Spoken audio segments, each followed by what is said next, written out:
Hello, Tommy. Hello?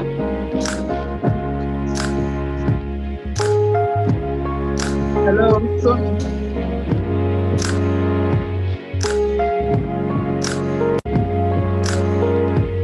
Hello, Tommy.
such a pleasure to have you here with us and to have you join us this evening for this amazing program. Yay! If you're excited to be here, those of you joining on YouTube, please, can you give a thumbs up? Can you give us a thumbs up on YouTube? Give us a thumbs up on YouTube and say, I am ready to grow, to soar. If you're ready to soar here, give us another thumbs up. Yes, 2023 is not to be taken for granted. 2023 is that year that, we're going to grow together. Before we go into what we have for today, I would quickly want to, for those of us joining us outside the WiCare community, I would just like to talk about WiCare a little bit. By the way, my name is G.R.O.W, founder of WiCare Lekota Foundation. I wear many hats.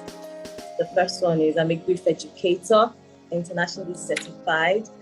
I am a mentor, and I have a lot of certifications that I've gone for and a lot of platforms that I manage. And I'm really delighted that you're, here to join us this evening. So WiCare, what is WiCare?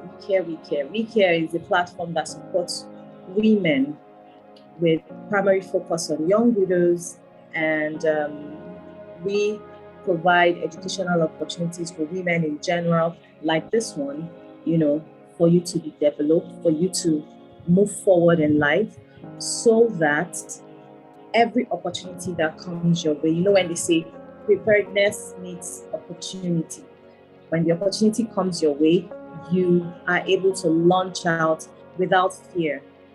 This year is our year of emerging, and without a doubt, I am certain that by the time you attend our program, so we have 7 virtual programs for the year, ranging from personal development to social etiquette, to business mentorship, to parenting, to emotional intelligence, and what have you. Now, all these programs are tailored to suit you as a today's woman. That's the amazing part of this, this platform. We are very particular about your growth, not just in business, not just emotionally, on all sides. And we currently have 5 chapters, which cut across 26 states of Nigeria, and of course 5 countries are, worldwide. So we're excited to have you here. It's such an honor that you have decided to be on this program this evening. Without further ado, I'll be bringing up somebody who is so dear, so dear to me. It's such a privilege that she's joining us this evening. A lot of people may not know, but she's someone who is very special to me. I appreciate her. I love her. She's guided me in many things in my work as a person and my work with God. So this amazing, phenomenal woman I'm about to bring up her name is Mrs. Phoebe Olapade. She is an experienced business transformational specialist, project manager, and sustainability professional with a demonstrated history of co-creating and implementing solutions across the industries.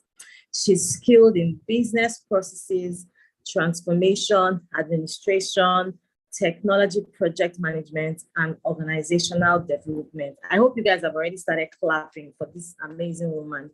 She's a teacher, a discipler, and a pastor with over 10 years experience. Pastor Phoebe has an experience in the teens ministry for more than 18 years. She's passionate about parenting and also mentoring women and teenagers. She is the proprietress of the Ivy League School. Please, can you, with a with a round of applause, welcome this evening the beautiful Pastor Phoebe. Thank you so much, Ma, for joining us.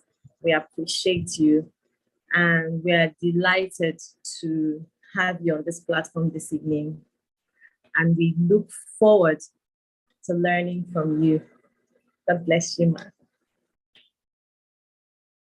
Good evening, everyone. Please Good evening, Ma. can you hear me? Yes, we can hear you. Good They evening, can Ma. hear You're you, but welcome. most of them are on YouTube. Okay, fantastic. All right. Good evening, everyone. It is mighty, mighty good to be with you tonight. It is such an honor and a privilege to be in your midst tonight, and I do not take it for granted. I do not undermine this privilege in any way whatsoever. I want to thank the organizing team, the leadership of the WiCare Lekota Foundation. Thank you for the amazing work that you do with women in and out of Nigeria. Thank you especially to Ms. Rhoda for all of the amazing work that you do. Thank you. I don't know if you can see my video. Have I? Please confirm. Ms. Rhoda, is my video on now? No, we can't see you right now. Is it on now? No, not yet. Okay. Okay. Yes, Ma, we can see you. It's on. It's on now. Fantastic. All right. So thank you to the amazing team at WiCare Lekota Foundation. Thank you, Ms. Rhoda, for all the amazing work that you do. And a special thank you to my sister, Diane. Amazing woman, phenomenal woman. Good to see you in the house tonight. So I don't know if it's okay to say a word of prayer. Yes, it is. Fantastic. Precious Lord, we thank you. Thank you again and again and again for the opportunity to grow. The opportunity to grow is amazing that just as you want our spirit man to prosper, you want our minds to prosper, you want our emotions to prosper, you want our bodies to prosper. Thank you for having us in mind the way that you do. Scripture says, who are we that you are mindful of us? You want us to succeed in every ramification. And so you're interested in our development all around. And for this, we're grateful. And it's really not because of us. It's because of your mandate. It's because of your assignment. Because there is a certain way that we need to be able to do what you want us to do. So thank you. I've never seen someone who sends another on an errand and still helps them to fulfill that errand. That person is just you. Thank you, thank you, thank you, thank you. We are super, super grateful. And tonight, we ask for your presence.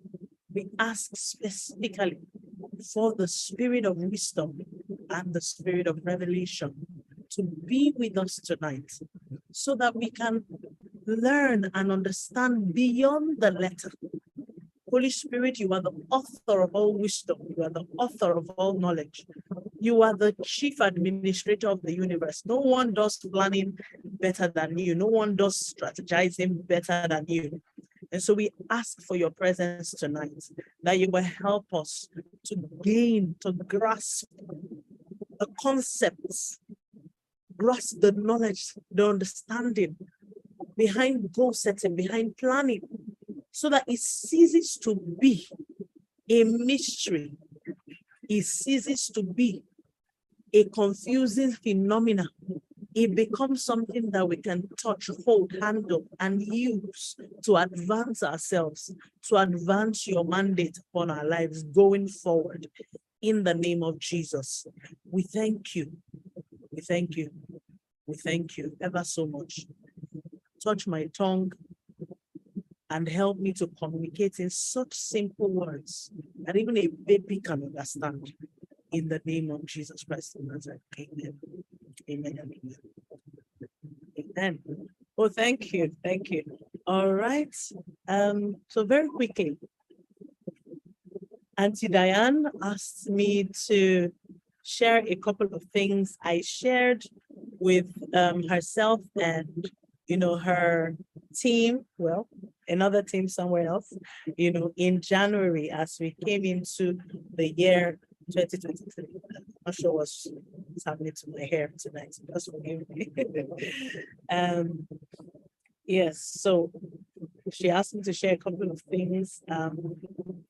These are things that I use myself, but I must be honest, I struggled for quite a while, even after I learned about them. I struggled to begin to use them, for myself, for self-evaluation, for goal setting, for planning, just basically for, advancing my life forward. I struggled. Why? Because I didn't understand it deeply. But, in the past couple of years, God has taken me through some things that has deepened my understanding of this subject, of the subject of goal setting. Now, this is a mind mastery class, right? It's a mind mastery class, but I'm still going to quote scripture, so permit me. So go into, if you have your Bibles, Habakkuk. It's a simple scripture, it's a common scripture, but oh my God, what truth it holds, what truth it holds. So if you're there, go with me to Habakkuk chapter 2, verse 1. And verse 2. Verse 1 and verse 2, I'm going to read it quickly. It says, I'm reading from the NKJV version, which by the way is my favorite. Yes, I can be old school like that. I will stand upon my watch and set myself on the rampart and watch to see what he will say to me and what I will answer when I'm corrected. And then verse 2 says, then the Lord answered me and said, write the vision and make it plain upon tablets that he may run who reads it. Let me add verse 3.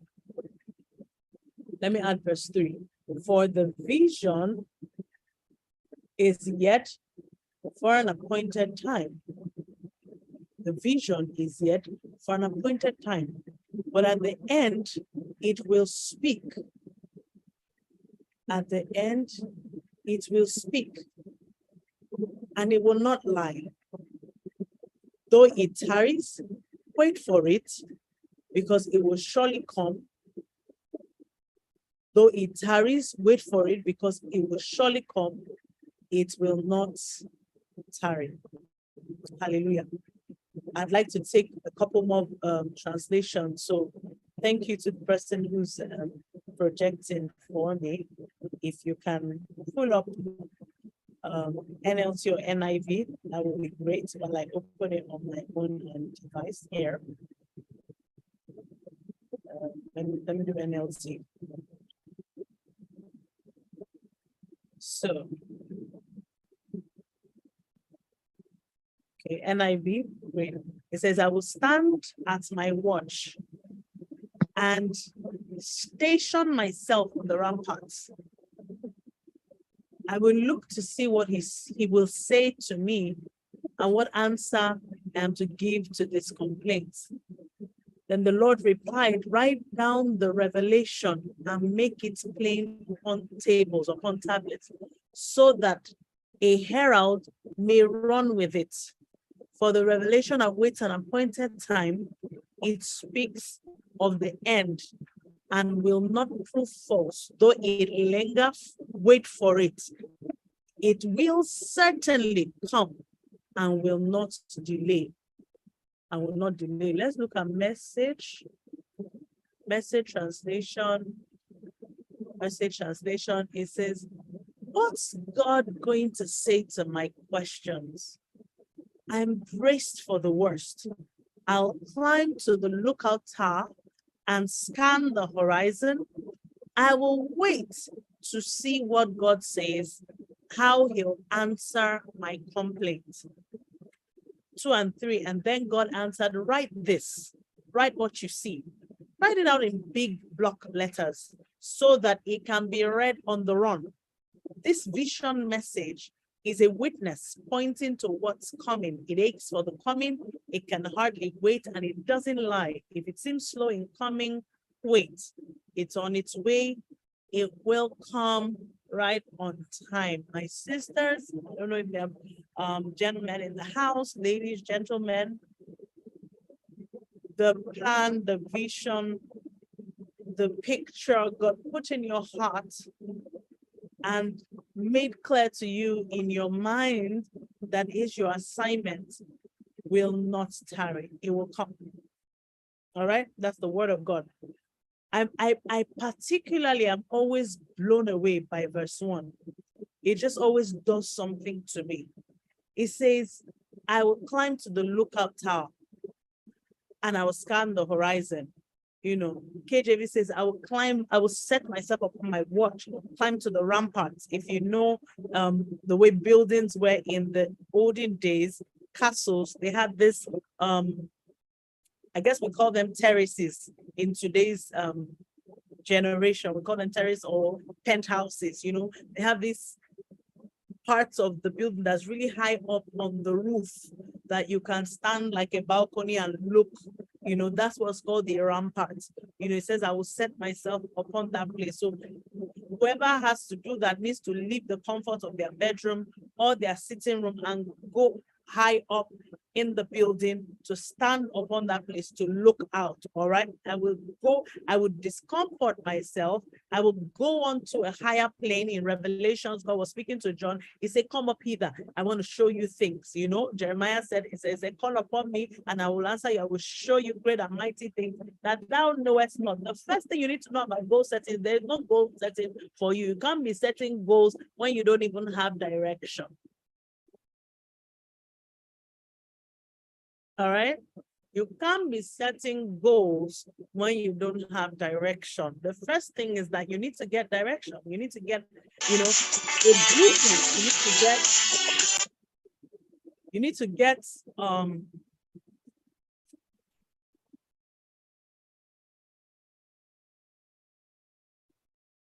a big picture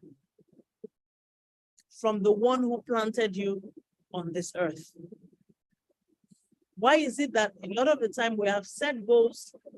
For some of us, we set goals because I know I'm addressing 3 groups of people here tonight. I'm addressing people who have used goal setting, who have set goals and seen themselves advance, meet those goals, right? I'm addressing people who have set goals and never saw themselves meet those goals and they're frustrated. And I'm addressing people who have never, you know, worked or utilized the tool of goal setting, right? Or of planning, okay? So here's what I'm saying to you. There are persons who have set goals, who have even met those goals and they still feel empty on the inside. They still feel like they've not done anything. I've been there. You set goals, you do those things, you meet those things, you finish. And okay, there's no fulfillment. Why? It's possibly most times it's because that goal was not anywhere aligned with what you were supposed to be doing in the first place. It was not anywhere aligned with what you were supposed to be doing in the first place. All right? Well, there are some of us who set those goals and we never get to meet them. We never get to meet them, right? We don't have the zeal, we don't have the, you know, somewhere along the line, we start the year all fired up, all ready to, you know, crush our goals, and by March, Nigeria has happened to us. All of you can relate, Nigeria has happened to you, and you have just lost steam, you don't even know what you're supposed to be doing anymore. You're just tired and all that. I found great succor and answers in this Habakkuk chapter 1-3. That verse 1 says that we must come up hither, we must climb, but we must come into the presence of God to catch a picture of the future He has for us. He's the manufacturer. He's the one that made you in any case. He's the one who planted you here. He's the one that formed you, in your mother's womb. He knows the assignment He created you for. He knows exactly where you fit into His plan. So it's from Him that you can get clarity for your life. It's from Him that you can get answers. It's from Him you can get the blueprint. All right? He also says in that verse, He said, I will wait to see what the Lord says. I will wait to see what He says. I will wait to see what He says. I will wait to see. Is that good English? Do you see what someone says? I thought you hear what someone says. I'm sure you've heard, this teaching before. He says, I will wait to see what He says. Because we all know that, that I'm speaking tonight. A lot of us are hearing. We're hearing. You're even looking at me, but you may not be seeing what I'm saying. You can hear me, you're looking at me, but you may not be seeing what I'm saying. When you begin to see what someone is saying, the words have left your ears and have created images in your mind. I'll say it again. When you begin to see what someone is saying, the words have left the person's mouth, have left your ears that receive them, and has created or has imprinted images in your mind.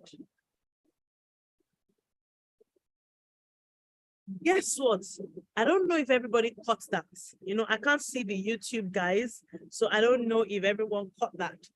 But if you did catch that, listen, guys, if you caught that, until you see what someone is saying, and in this case, we're talking about our Father, the one who planted us here on earth, until you see what He's saying, you can't run with what He's saying. So there cannot be verse 2 without a verse 1. There cannot be a writing the vision that you have not seen. Do you see? I don't know if you see this, everyone. There cannot be a writing the vision that you have not seen. There's a reason I started from this point, because I needed to start from the very basics. Some of us on this channel tonight have passed this level. All right, you've already seen it clearly. You know what the vision is. You've written it down. Go, go, go, girl. Nice.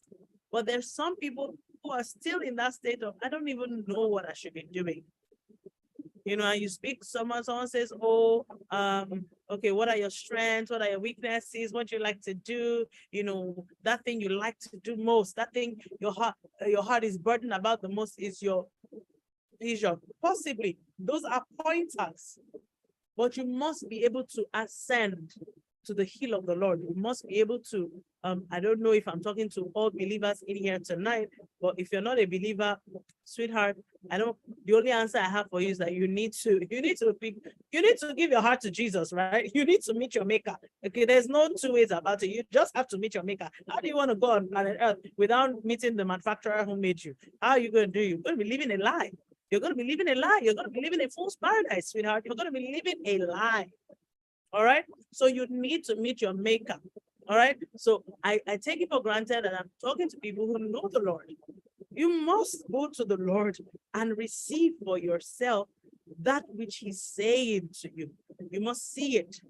All right. Now, when you have seen it, verse 2 says that you must write it down, write the vision. Look at message. It said write it. It said write what you see. It didn't say write what you heard. A lot of us, you go to church, you have your notebooks, you write what you hear. Have you ever run with those things? You can't run with it now because you don't see it. I said, write what you see. You see, he said, write it out in big block letters. Write it out in big block letters. And if you bring it to today's generation, they'll say, put it in a vision board. Put it in a vision board so that it can be read on the run. It should not be in your notebook. Do you hear me, sisters? That's the first. This is like ABC. You want to start living a life, you know, that is guided by a plan, that's guided by goals. This is the foundation. It cannot be in your notebook. Right? When you finish writing it in your notebook, you need to transfer it to a big block letters that you can see. I have done it both ways, and I can guarantee you that if you don't write it in big block letters, if you don't write it where you can see it, if you don't put it on your mirror, or put it on your free refrigerator, put it on your wardrobe door that you see every day, put it in front of you on a frame, put it on your office, you know, wall in front of you where you can see. If you don't do that, my sisters, you will cast off restraint. Where there is no vision, the people cast off restraints. You will get tired, you will burn out, you will.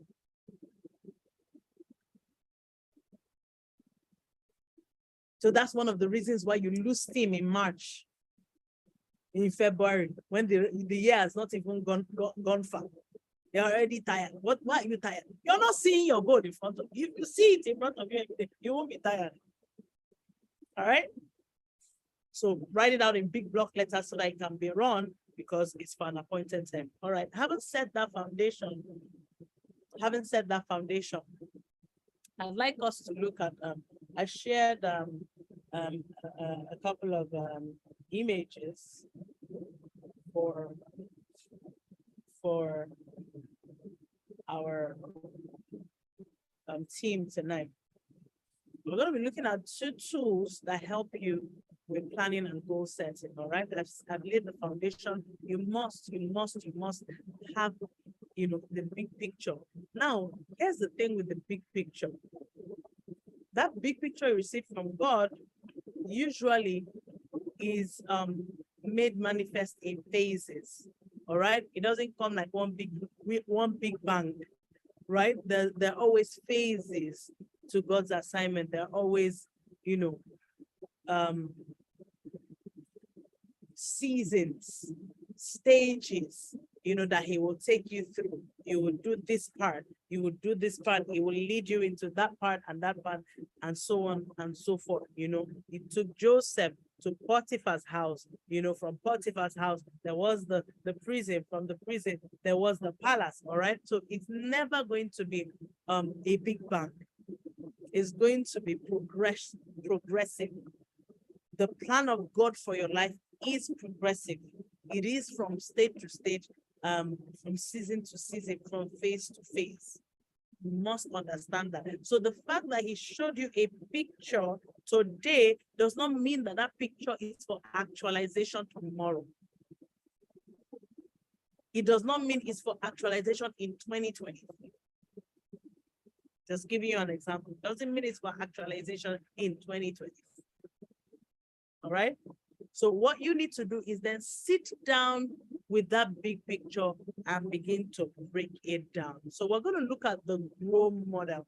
We're going to look at the G.R.O.W model. Your theme tonight says grow. You know, what does it mean to grow? To grow means to expand. It means to push our capacity, to push our limitations, to expand beyond the place where we formerly were, such that it can no longer contain us. To expand beyond current, these are my definitions, you know. I don't know, if you go online, you probably see different things, right? To expand beyond, you know, the space, the size of your current state. That's what it means to grow, to advance, to progress. That's what it means to grow.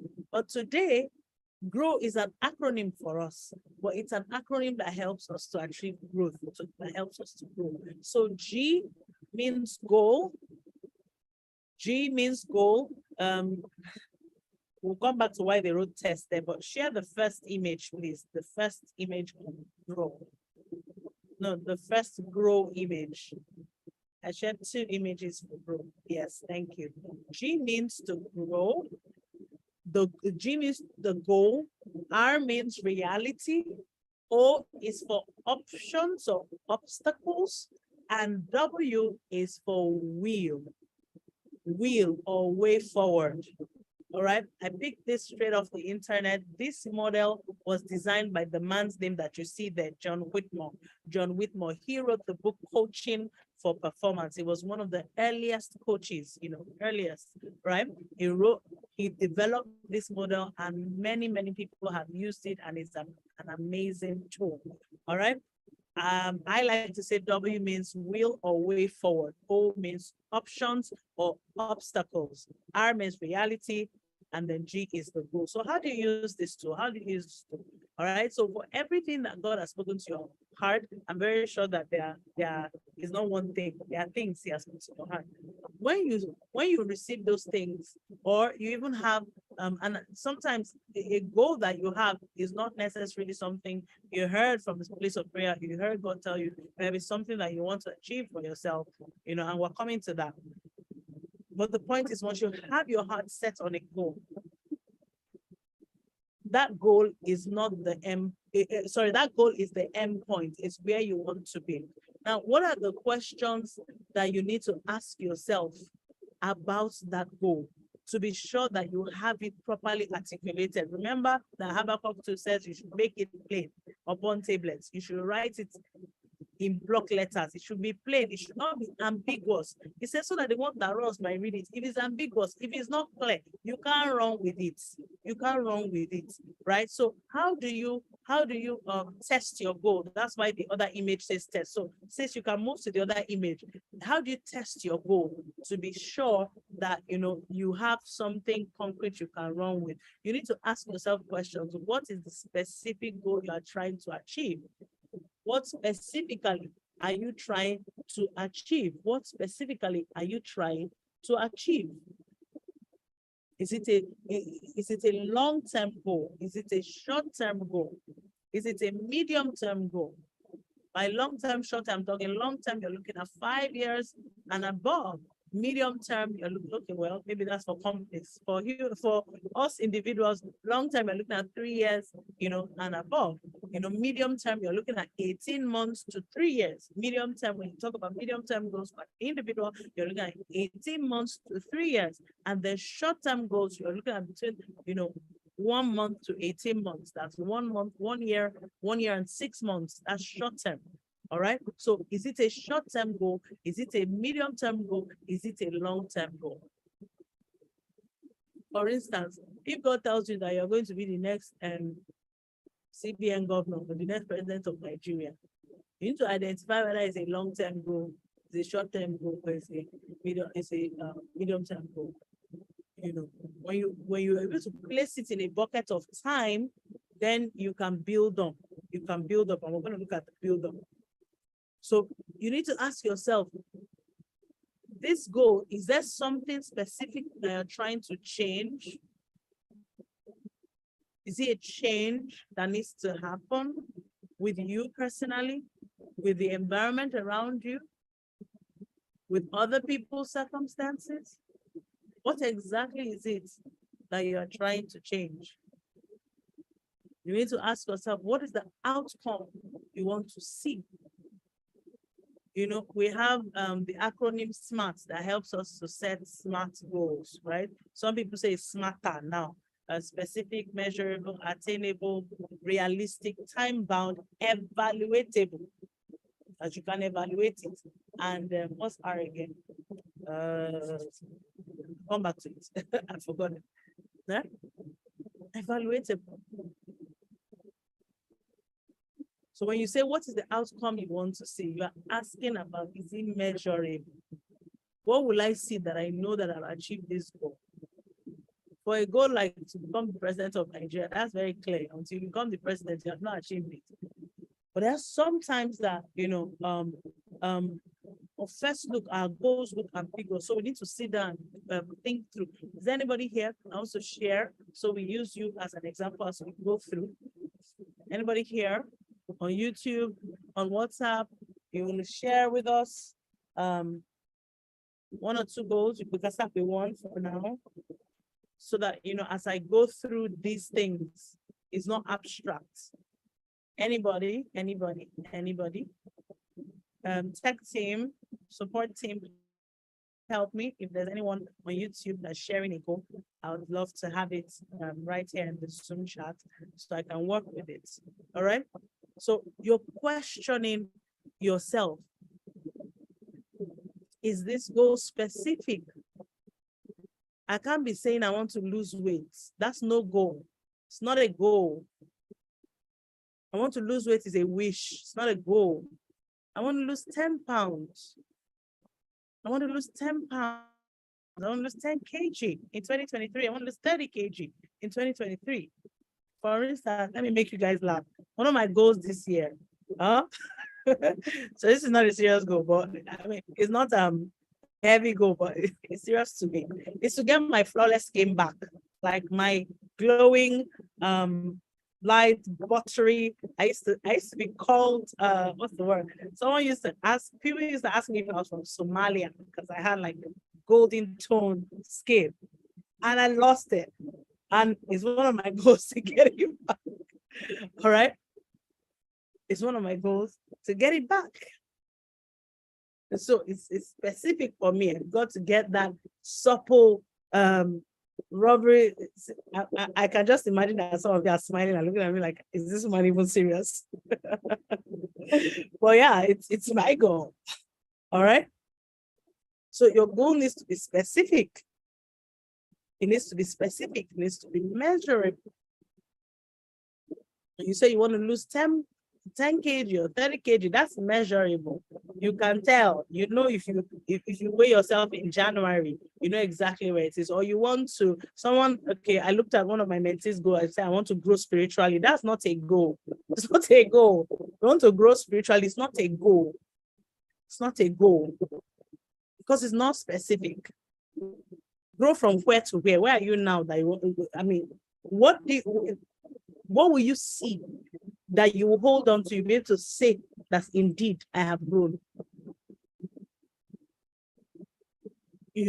So I want to grow my work with God, and my devotion to Him to become constant, 1 hour minimum on a daily basis.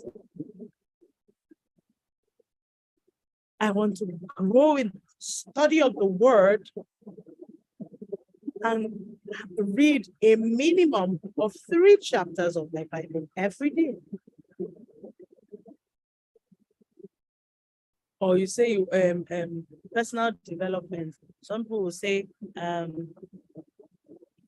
want to read 3 books every month. Beautiful. It's a measurable goal, but it's not specific. Am I confusing you? Oh, I'll tell you why it's not specific. You want to read 3 books every month. If you read Francine Rivers'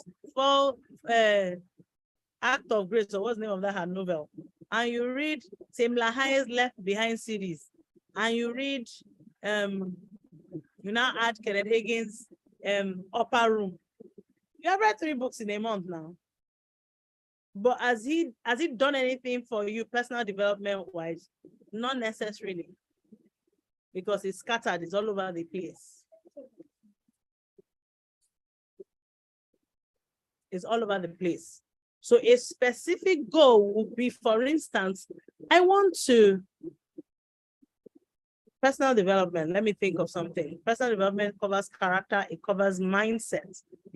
I might say that I want to grow the abundance mindset. I want to grow, it's my goal. I want to grow the abundance mindset by reading on books or expanding my knowledge base on money, wealth creation, and prosperity in 2023.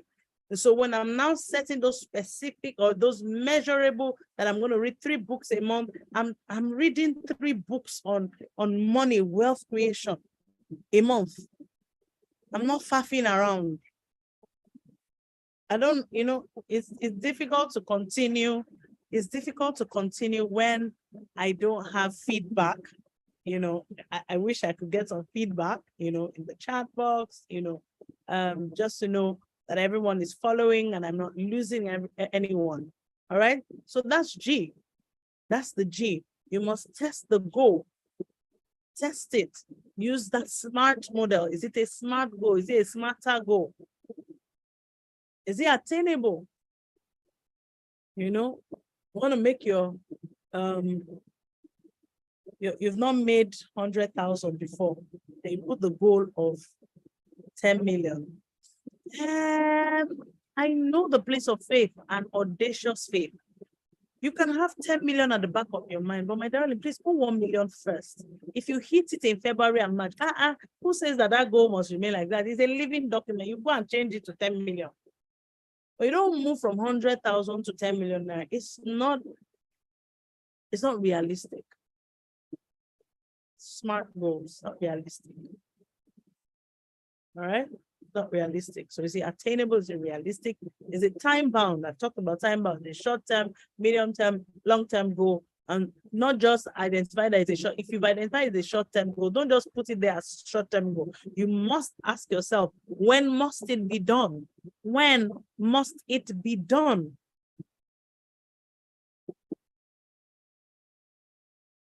When must it be done? When must that 30 kg be out of your body? By when should you have developed sufficiently, or should you have read the number of books? You want to read a total of 12 books on wealth creation and prosperity. By when must you have done it? If you say by year end, then it's fine to spread this 1 a month. But if you say by June, then you know that you've got to double up on 2 a month. In fact, you don't even have 2 a month again. If we're starting from March, you need to be doing 3 a month or 4 a month. All right. So the goal, just testing it, going through all of those things is a specific, will help you, articulate a goal that you can run with. I'm moving on to R. I want to confirm that I can go ahead. Can I go on? Can I go on? All right. I will take your silence for consent. All right. So R is reality. Now we're moving into planning. See, G took us through goal setting. I don't know if I helped. We don't have a lot of time. I don't know if I helped. G was a sharp, short course on goal setting. There's no biggie about goal setting. It's really about being clear, being as clear as day. No ambiguity. If your goal still has any ambiguity, anything that is unclear, you cannot run with it. Trust me on this. The way that someone taught me, they said, if you sit down, close your eyes and think of your goal, and you can't see yourself walking through that goal to the very end, you achieve it. You're not going to do it. It's not clear. You can't see. If you close your eyes, say, I'm going to, let me look for another goal that I've not used as an example. I'm going to build our own house. Our family will build a house this year. If you close your eyes and you cannot see in any way, you even laying foundation block, it's not going to be done. There needs to be a clear, there's a place of faith, all right? There's a place of faith of things that that, okay, this one is out of my control, but based on the ones that are within your control, can you walk from A to Z and see yourself at point Z? If you can't, if you see yourself doing A, B, C, D, E, F, and the biro hang at F, forgive my colloquial English. Your biro hang for F. You can't see your way down to Z. You're not gonna do that, bro. You're not gonna do that, bro.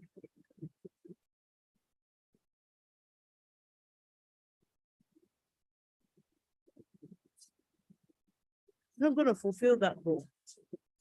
So it needs to be clear. It needs to be as clear as daylight.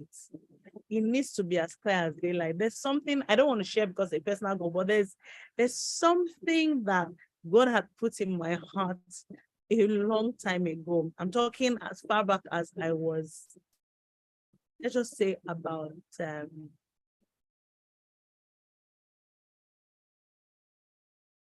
this is almost 14, 15 years ago. He put in my heart. But guess what? I could not even see, like, after point A and B, the rest was, it was just by moonlight. I couldn't see anything. So, of course, there was no hitting it. There was no running towards it. And I wish I had gone further, prayed through that burden and all that to see clearly. I only began to see clearly about 3-4 years ago. For something I was shown 15 years ago. I only saw clearly. I only could plot a path. I could plot a path. It doesn't mean that God will necessarily follow the path that you have plotted. Remember, man proposes, God disposes. I must always, be mindful. We must be mindful of the God factor. God can decide to jump some of your steps. He can decide to elongate your steps, maybe because there are things you need to learn along the way. But the point is that you must be able to see a path. You must be able to see a path. All right? And if you can see the path clearly, then it's going to happen. He said, though it may tarry, yet it will not linger. It will surely come. The vision will what? Surely come. If you cannot see the vision and taste it in your mouth when you close your eyes and you actually feel like it's happening, it's not going to come. So the goal must be clear. I think I've done enough on that. Why do a lot of people's goals hang? Because the goals are not moved into plans. You set goals, you must put a plan, emotion behind it. So from R, we go into planning. From R, we go into planning. R is reality check. That's my goal over there. How far off am I from that goal? Those are the questions you're asking. Those are the questions you're asking. How far away from that goal am I? How far away from that goal am I? What do I need to do to get me to that goal that I'm not currently doing? Of course, under reality, you will question the goal again. Is this the right goal for me? Is this the right goal for me? What is my current situation? This is reality. You've told yourself, okay, I want to, maybe in your office, you are currently a middle-level manager and you want to get to executive management by your office policies, the steps and the cadres that you need to climb and all that. Maybe you have about 6 steps to climb. And these are the requirements. You're asking, where am I? What's my current situation? Okay, I'm 6 steps away from this goal. By the office and policies, 6 steps will take me maybe 6 years or 12 years or 8 years or 10 years, whatever. All right. What qualities, what resources do I have, to help me get to that goal? What do they need at that goal? What are the qualifications? What are the requirements at executive management level? What do I have now? if I compare the two, I'll see the gap. I'll see the gap that needs to be closed. All right.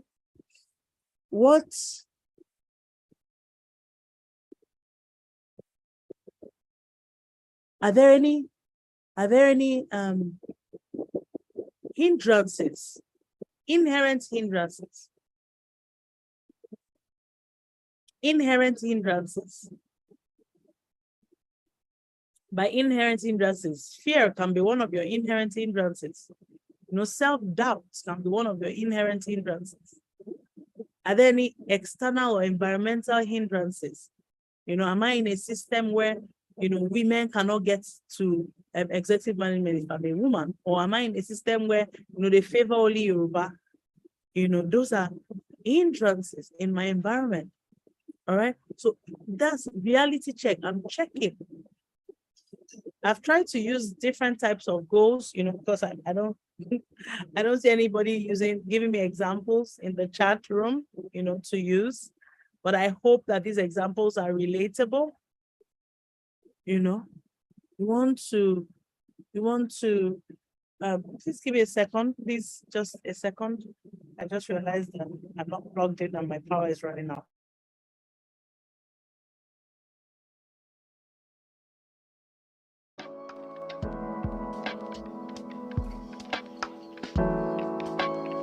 All right, thank you. So what is your reality? Where are you right now? You need to take stock. It's important to take stock. It's important to take stock. If you don't take stock, you're not starting on the right footing. We've heard stories of how, there's one man who started school at 27, and by 45, he had his PhD. Like, he started nursery school at 27, and by 45, he had his PhD. That's a man who, he charted a course. He didn't allow where he is or where he was at that point at age 27 to deter him. The importance of reality check is not to make you feel bad or to discourage you or to make you feel like, oh, wow, this goal is very far. No, it's for you to take stock of where you are, for you to be able to assess the gap, assess the journey that needs to be made to your goal. Okay? Now, have taken stock. For instance, somebody's goal here might be that I want to get out of, maybe you're in a debt situation. Maybe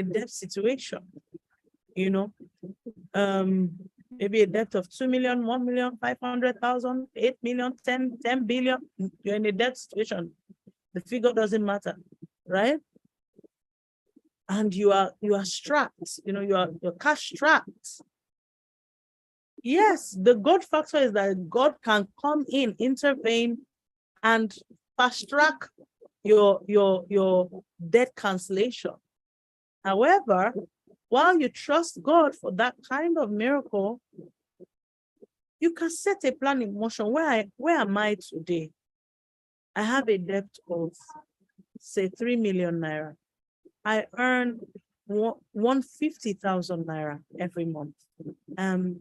I don't have any other source of income.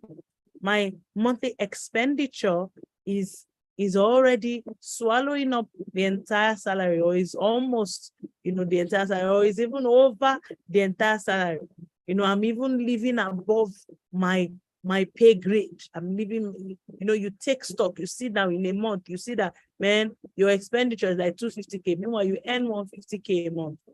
That's taking stock.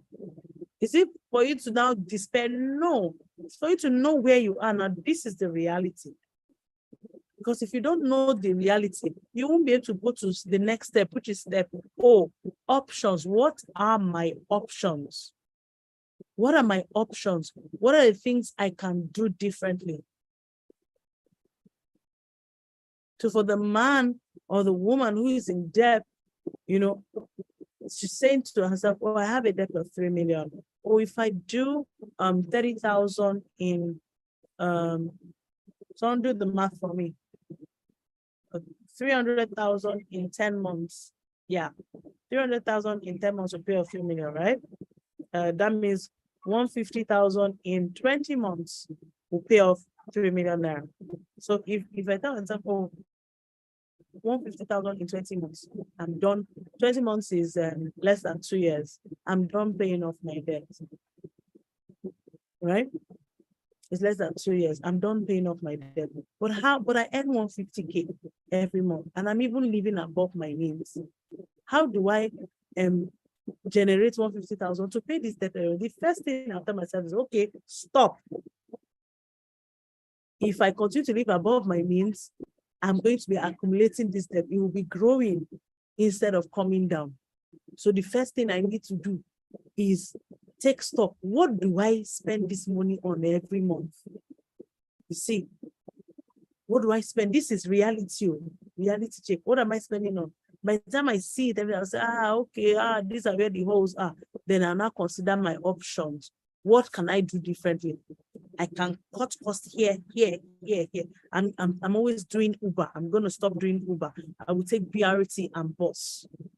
I will join my friend halfway who goes to VI, even though it's not reaching my spots. So that way I have slashed my transport money to either half or this. Oh, I'm always eating out. I will stop eating out. I'm going to start taking my lunch to work. And so I will buy in bulk. I have a fridge at home. I don't have a fridge, no problem. At least I will buy, what I can cook for a few days. And so on and so forth.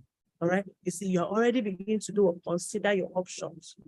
With that, by the time you look at it again, you see that you most likely will be able to push your expenditure down, to a comfortable maybe 70% or 60% of your earning.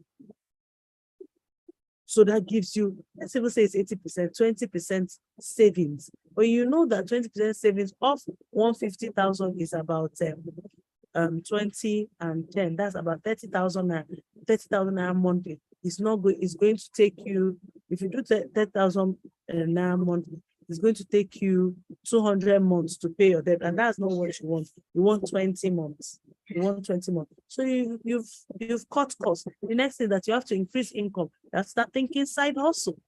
What are the side hustles I can do to increase my income? If I'm a teacher that's earning that 150K, maybe I want to start home lesson. If doing the physical home lesson is going to be, time-consuming traffic, I'll do virtual home lesson. I have mentees and friends who do, I have some that even do virtual lessons, to diaspora children, and they're up in the night taking lessons. I have one is Igbo language that she teaches, and she's collecting her $150 every week. What are your options? I've used money now. Let me see. Weight loss. Let's go to weight loss. What are your options? So you need to lose 30 kg. You've looked at it, I checked it. This exercise thing they're talking about, this gym, I cannot afford to add gym to my expenditure right now. Okay, I don't have the time, like traffic, before I come home, this one, I only am able to get maybe 1 hour of exercise every week, and it's not enough. Yeah. Consider other options. What other ways are there to lose weight? There's diet. There's teas. Consider, what are my options? You see, we're looking at planning, the how to meet the goal, right? The how to meet the goal. So you look at what options exist to help you achieve your goal. What specifically can you change to help you achieve your goal?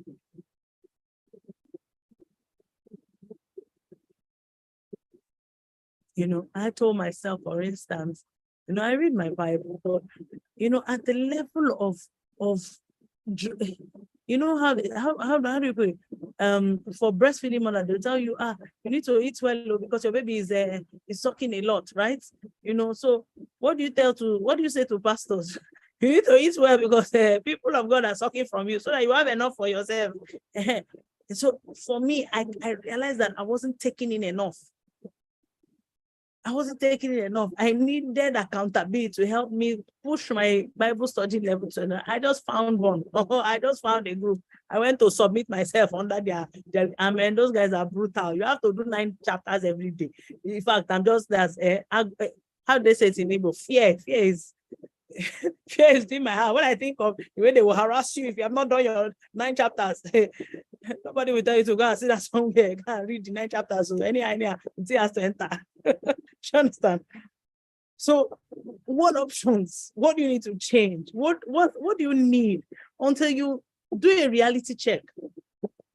Like for someone that has a problem of weight, or you feel that your devotion is not consistent, your spiritual life is going down, or your mind, you feel, that's another thing I'm working on massively this year.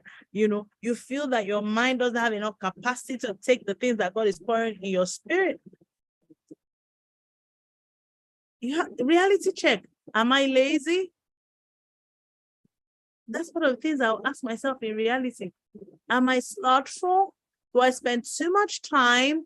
If you're telling yourself, if you find out that one of the things you tell yourself a lot when you talk about your goals not being met is I've been busy, work, and then you need to look at that thing called time again and sit down. The same way you look at your budget, your money budget, financial budget. It's okay, where can I cut costs? You need to look at your time budget. Where can I cut time? Where can I limit time wastage? Where can I block wastage? Where can I block it? What do I do from day to day? I need to capture back my hours. Moses said, he said, teach me how to number my days that I can apply my heart to wisdom. How to number days again. This one is not numbering days. How to number my hours. How to number my seconds. I got that by oh Lord, you need to teach me how to capture my minutes. How to capture them. Capture my minutes, capture my hours, and then you look at it and you start to realign, and then you can go for, what options, what can I do better? What can I do better? By exploring your options, you're going to give yourself many options. Now, when you are doing don't shut out any options. Go to town. Go to town. For the guy who's trying to pay up a debt, for instance, what are the side hustles I can do? Online I can do this, offline I can do this. Just write everything. Write everything. When you come to W will help you sieve the options. Okay, I've written all these gorgeous things I can do. Which ones are within my reach to do? Which one can I commit myself to? Like me now, if I write only by myself 9 chapters of the Bible a day, I not go do them. I not lie. May Holy Spirit not slap me. I not go do them. I won't do it. I haven't grown the level of self-discipline to make me do that, I'm being honest. So what did I do? If I really want to do that, I needed to add accountability to it. So immediately the opportunity came. More money. I jumped at it. Right? I jumped at it. So how will you know? Looking at the way forward, you bring out those options and you begin to ask yourself, okay, which ones am I going to commit to? What can I commit to? They say weight loss. I need to exercise. I can only exercise 1 day a week. If we not lie, let us not deceive ourselves. I can only exercise 1 hour a week. I can only what's the word? I can do teas. I can actually drink tea every day. Or speaking to reading a book, or mental development. I saw that by the time I looked at my hours, for instance, I was able to push out 1 hour every day that I can dedicate to mind development. So it's either I'm on a book, At least I can do a chapter within that 1 hour or more, depending on how long the chapter is. Or I can do an audio. I can finish one audio message, one podcast, something within that 1 hour. The same thing for my spiritual development, right? This is way forward. This is will, W will. These are things that, what will you commit to? What is the way? The way forward is what you can commit to. And that becomes your action plan. That becomes your action plan. In doing way forward, one of the things you ask yourself is, this thing, this option I'm writing down, for instance, the guy who wants to pay off his debt, if the debt is a bank loan that keeps growing, for instance, one of his options might be, ask my uncle that has money to give me, let me pay it and earn interest, and then I pay my uncle at the same schedule I was going to pay the bank, for instance. But for that option, I need to speak to my uncle. I need my uncle to agree for that option to work now, right? So there's a dependency. It's not totally my deciding that option becomes part of my action plan is dependent on my uncle agreeing to give me the money. So you need to ask yourself, the options you have laid out, is it dependent on any other person, or are there extra resources that you need? For instance, if someone said, oh, I'm going to do gym, and you need to register with the gym, you need to ask yourself, do I have the funds to register with the gym? Or someone that wants to, that's looking at executive management, so, the office policy says it's 10 years to get you there. You're telling yourself, no, I want to make it in 5 years, which means I need to do this. If I go to Lagos Business School and take an MBA within 2 years, and I go to Harvard and do so the next thing you need to ask yourself is, LBA, LBS, how much is it? 7 million naira. Can I come up with the funds? If I can't come up with the funds and the scholarship option, do you guys see what I'm saying? So you need to think through the process. Here's where here's where a lot of us before now, Africans, have issues thinking through. We think half, I bet God will do the rest. God will help us. God is on the throne. We like throwing God around a lot. God is looking at us and, wow, so I'll do my own work as you do your own. As in, when I don't see me finish, I'll do my own, I'll still do your own. All right? That's not God's job. It's not God's job to think through for us. We need to sit down and do the work. Guess what? It's a lot of work to do planning, but guess what? It saves you time, energy, and money. It saves you time, energy, and money. It helps you to run light, because you know exactly where you're not making mistakes. You're not trying out something and finding out, it's not going to work. Then you roll back. You would have lost money, lost time. Then you start again. Then you go. No, it saves you time, energy, and money. All right. Do you understand the GR.O.W model? Do you understand it? I want to move on. How much time do I have left? I don't know if this has been of value to you so far. How much time do I have left? How much time do I have left? Team, do I still have time to end? Yes, ma'am. I've been writing. It's been such an impactful session. I can show you my book. I've been writing and writing. It's been impactful. Do I still have time to go into the Wheel of Life? Yes, Rhoda. Auntie Rhoda. Permission to continue. Our boss is not saying anything. Miss Rhoda, do I have permission? Okay, thank you, ma'am. Thank you for the permission to continue. So the Wheel of Life. The Wheel of Life is something I met the Wheel of Life. I learned about the tool, the Wheel of Life, in 2018. Yes, and since then it's really been, I learned about the tool in a financial seminar, actually, a personal we're being coached on personal finances, right?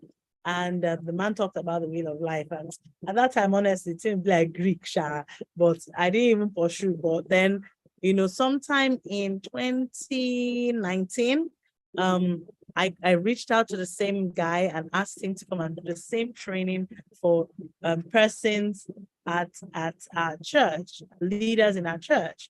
And he talked about it again, and I said, oh wow, my eyes opened. Now, what is it about this wheel of life?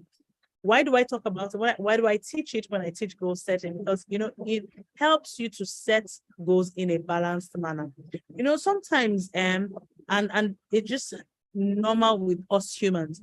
When our eyes are set on something, we tend to forget the other parts of our life. I don't know how many of you can relate with what I'm saying. So for instance, you are a career woman, you want to hit your goal, your career goal so bad, and you've set things that you need to do.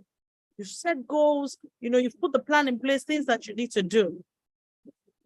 But reality check, you're a mom, you're a wife, right? What else? You don't have stable health. Let me just leave it at you're a mom and you're a wife, and you're a mom of toddler children. Reality check, your children are not going to pause for you to finish your goals, and then then you can unpause them and say, okay, babies, I've done my ICANN, I've done my ACCA, I'm on track for manager, so now I can have time for you. No, it doesn't happen like that. We don't get to choose. We don't get to do that. So the point is that we must be able to live a balanced life. So that's what the wheel of life really helps us to do, to have a view of all aspects of our lives in such a way that, as we move towards our goals, we are living a balanced life. All right. So Phoebe that's talking to you, for instance, I'm a mom of 5. I'm a wife, right? A wife of a minister. That is a lot of work on its own, trust me. I'm running a school. I have a business, an entrepreneurial venture. I have my career. I still need to think about how do I have ministry on my plate? How do I do all of this and still be balanced? Make sure that my children are not going haywire. This midterm break, for instance, you need to have seen the projects they gave my children. I asked myself, is it me they give project or the children they give project? And the temptation was to just I beg to supervise the children to this project, plenty work. Let me just do the thing for them. But I told myself, who am I helping? Who am I helping? So we sat down on it. We've been doing this project since last week. We are still on it. Tomorrow we'll continue. My 5-year-old, we've done this project 3 times. We have torn it. We have started again. He must do it by himself. It's his project, not my project. And that's time. That's time. How do you live a balanced life? All right. So this is what the wheel of life helps us to do. So can I have my image up? The blank one first. The blank one. The blank image. Thank you so much. Ma, can I ask them to bring their paper? Please, can you get your paper? Because this part is the most important part of this training. You need to get your paper, get a plain sheet and a pen. Try and draw that diagram. It's really easy to draw. It's just to draw concentric circles. Draw 10 concentric circles. You can draw 5 concentric circles. Just draw. If you draw it, you can snap it. Just make sure if you're on the WiCare group, snap it, draw it, snap it. This is an assignment for everyone. Ensure you draw it and follow follow whatever Pastor Phoebe is going to teach us. This is the cocoa of the matter. With this, you have just scored a goal. Please ensure that you share it afterwards. Just follow what she's saying, draw your circles, and share afterwards. Very, very important. In fact, this is the most important part of this training, as a matter of fact. Thank you, Ma. To you. Well, can I say something? Yeah. Because it's like a chat, right? And they'll get to see or understand why. It's like a chat that makes you think, like, okay, you now start to all these things that you've been saying, you now have to pieces it down and find out, like, okay, where am I really lacking, right? So that's why I think this is the sweetest part of this training. Okay, so one more thing I wanted to say with respect to just introducing the wheel of life. Now, how many of you know that the reason a wheel can turn is because it's a perfect circle? It's a perfect circle.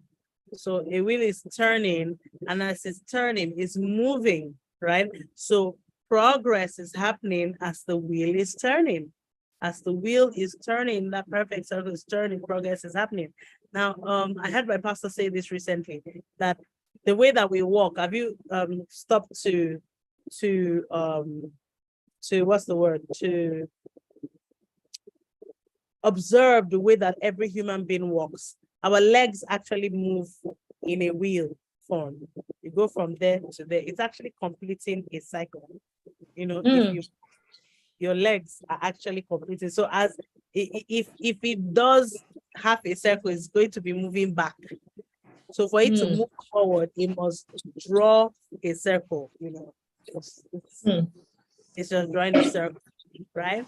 Great. So I said that to say, if we must advance, for us to advance as much as possible, the wheel of our life, as much as we can, is not as simple as we say it, right? But once we put it in our hearts, we have the chart up, we start to look at these things every month, every year of our life, we'll see that, we'll start developing a rhythm that helps the wheel of our life become more and more balanced and help, us to progress with less effort, progress easier, right? So what is the whole thing about the wheel of life? Now, these spokes on this wheel, these spokes, that's the lines, represent different aspects of your life.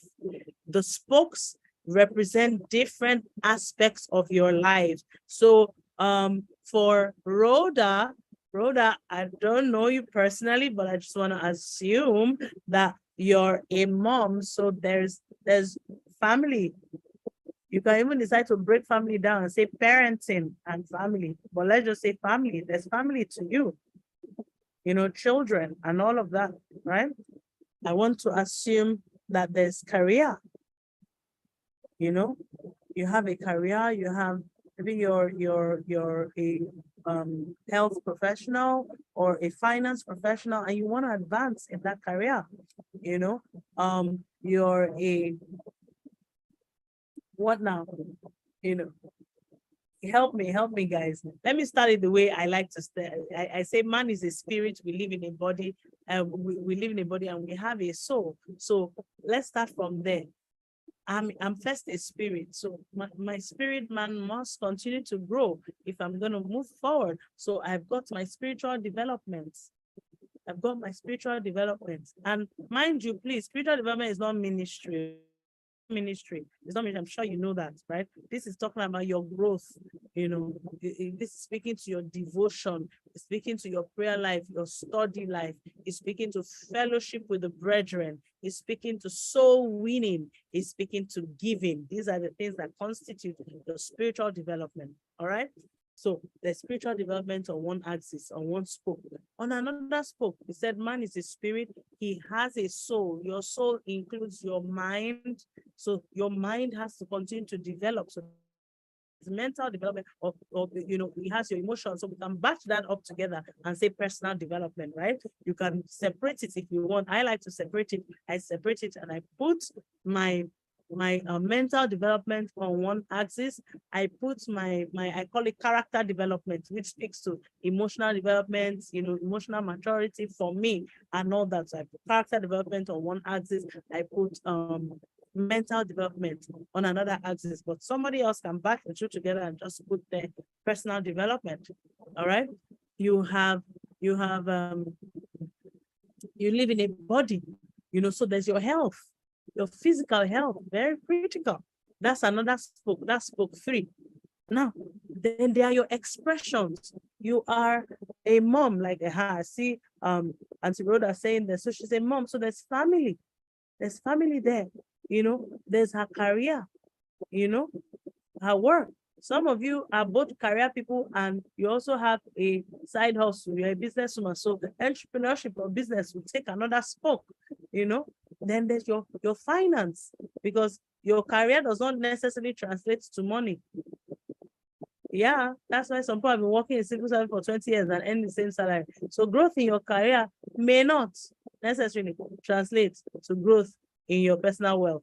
So finance is another scope, and then there's ministry.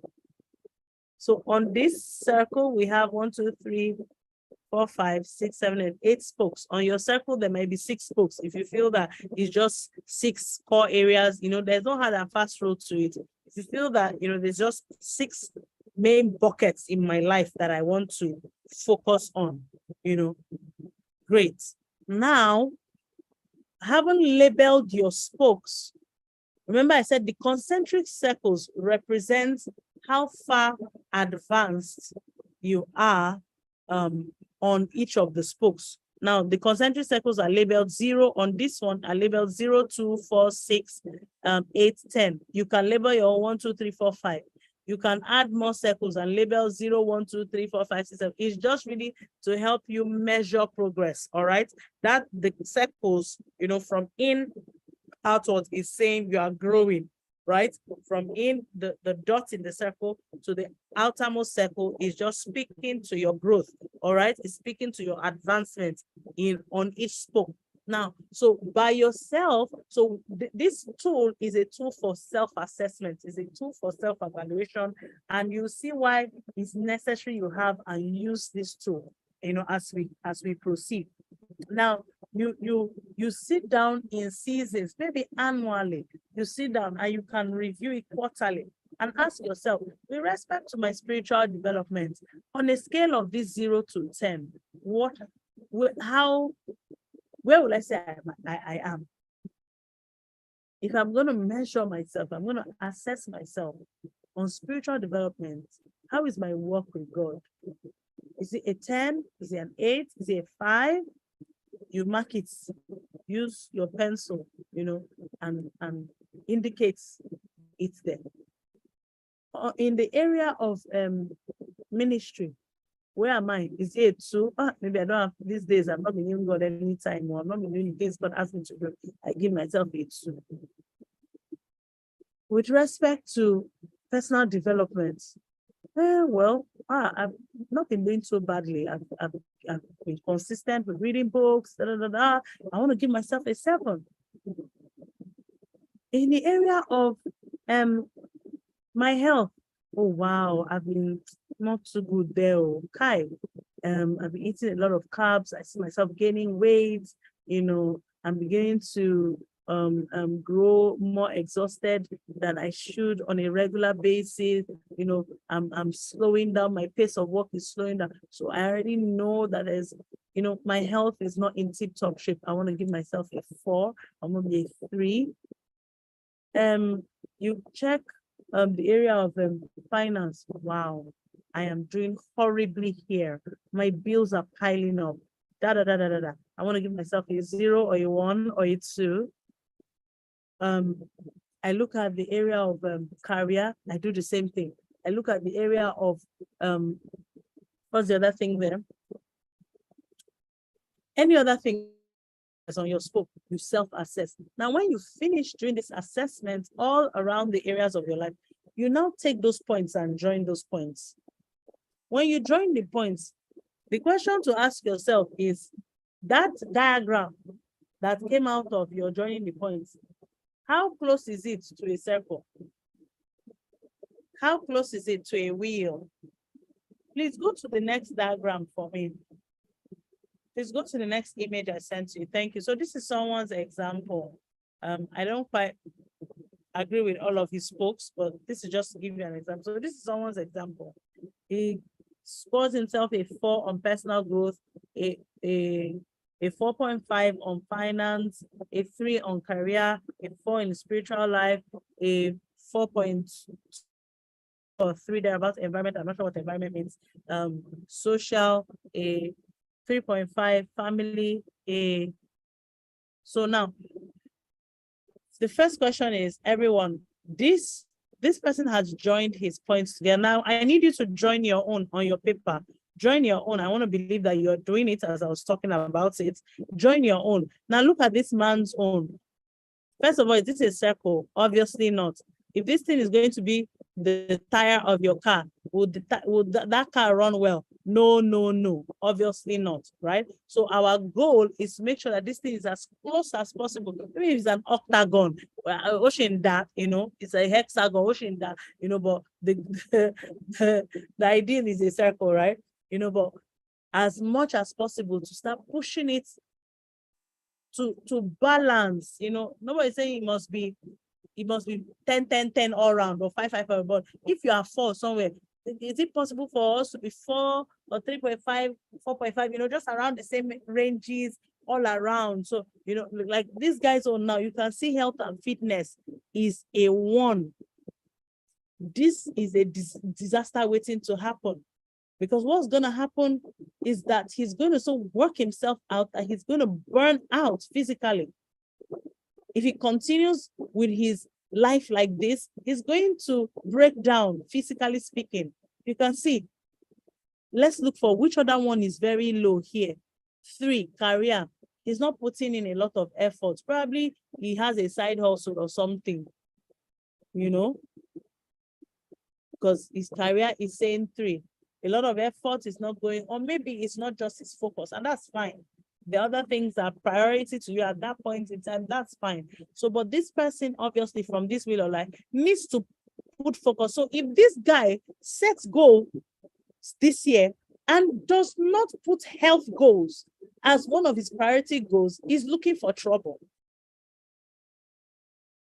I would have loved to see some of our own wheel of life, your own in the group tonight, but I'm not sure that technology will permit us to do that. But just imagine that you look at your wheel of life and you see that in one area, the spoke, your score is really high, and in like 3 areas is really low. Maybe on the area of your marriage or your parenting is really low, but your career is high. Or wherever there is an imbalance, is going to pack you up. So what the wheel of life helps you to do is that when you are setting goals, beyond those things that are priority, they are priority based on the vision God has given you, right? The vision, make it plain. Those become priority areas. Are you with me? We've already agreed that, we've established that as a baseline. So what becomes priority in your goal setting are those things that God has spoken to your heart. That's your mandate, right? But guess what? Another thing that becomes priority on your goals is those areas that your score is very low, because those areas have potential to knock you out completely. Just imagine that your parenting, your score is 1. You're cooking fire in your house because you're going to do so well in those other areas. And one day you wake up, we've watched all these movies before, and your children are strangers. You don't know them. Your children are societal liabilities, God forbid.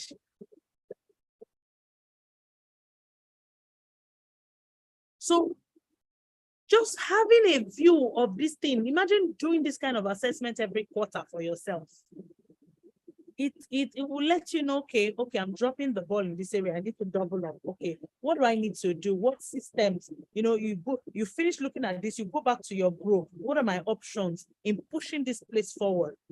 What are my options? For me, let me give you practical examples.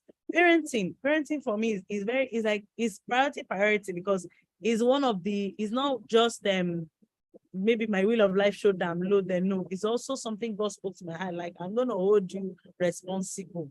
So I cannot even joke with it. Do you understand? But then I realized when I looked in, I said, oh no, the skill to parent is a very, very, very, it's a scarce commodity. It's not common sense. You know, sometimes my children do something. Sometimes I just want to be left alone. I'm in the same house with them. I'm like, you should just stay in your lane. Let me be in my lane. You know. Oh, I realized I needed help. I went all out. You know, I considered the options. I realized I needed to grow. So parenting books, of course, but then I also had to enroll in a parenting academy. You know, then beyond that, I realized they said it's not you know, one human being that grows children. It's a nation, it's a whole village. I had to get mentors for my daughter. I got mentors for my son, you know. Diana's been talking about finding mentors. I had to hook them up in different kind of sessions, you know. Yeah, every weekend, my daughters have sessions that they attend, mentoring sessions. Every weekend, my sons have sessions that they I can't do it all. I don't know it all, right? So the one they are doing, you know, I'm sorry, I like to, you know, just go colloquial sometimes to enter 18, you know, if you understand what I mean.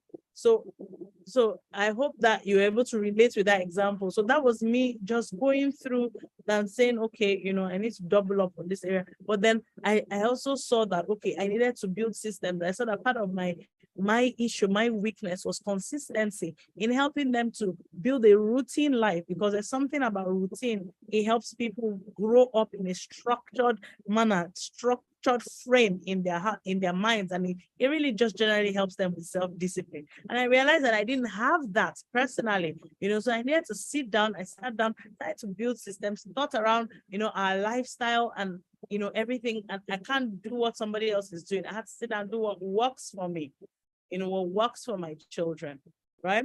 So, so this is basically what the Wheel of Life really helps you do.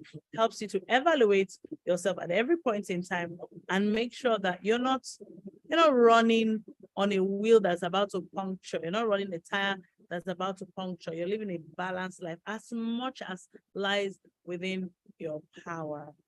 At this point, I think I would like questions, application questions, preferably, you know. Yeah. Questions, comments, contributions. I don't know how much time we have left. Nobody was timing me. It's a very, very bad thing to give a speaker a mic and not give them a clock, you know, give them a timer. So Miss Auntie Rhoda, Miss Rhoda, WiCare team, I need to know if we have questions. If I was able to help, okay, how often do we check in with the Wheel of Life? I said it before, you know, you can do a check quarterly. You can do a check quarterly. I don't know that monthly will work for you. It hasn't worked for me. I'm not able to do that check, but quarterly, yes, you know, so March is coming, you know, you can do a rain check. How am I doing? How am I doing? How am I doing? Am I still on track? Yeah, you can do another one, you know, at the end of June. You can do another one at the end of September, you know, and then you do the one, you know, an annual check in December.